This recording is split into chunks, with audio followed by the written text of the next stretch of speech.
গায়ত্রী দেবী, বিজয়া দেবী, ফুলমতি দেবী, সুনিতা দেবী, আরতি দেবী, নাগজ্যোতি দেবী, লক্ষ্মী রায়, সীতা চৌহান, জানকী দেবী, শোভা দেবী, কিরণ দেবী, পাম্পা দেবী।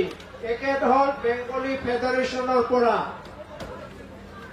আমাৰ মাজত আৰু আছে ৰাণীঘাটৰ পৰা চিম্বৰগাঁও প্ৰাইমাৰী অন্তৰ্গত ৰাণীঘাট ৰিন্দাও নাৰ্জাৰী, ছায়া মায়া নাৰ্জাৰী, নিবাৰাম বৰগয়াৰী, পূৰ্ণ বসুমাতাৰী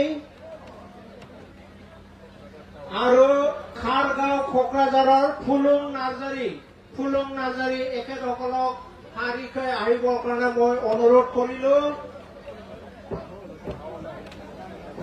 তাৰপিছত আকৌ আছে লালচাং মণ্ডল, বাছিৰ আলী শেখ, চহৰ আলী মণ্ডল, সমৰ শেখ, হুসেন শেখ, জাহিৰুল শেখ, হাসেম পৰমানিক, শাহজাউদ্দিন শেখ, হাজেম শেখ, মহলা বিবি, দেব বসুমাতাৰী, চাহাদেৰ পাল এখেতসকলক শাৰীকৈ আহি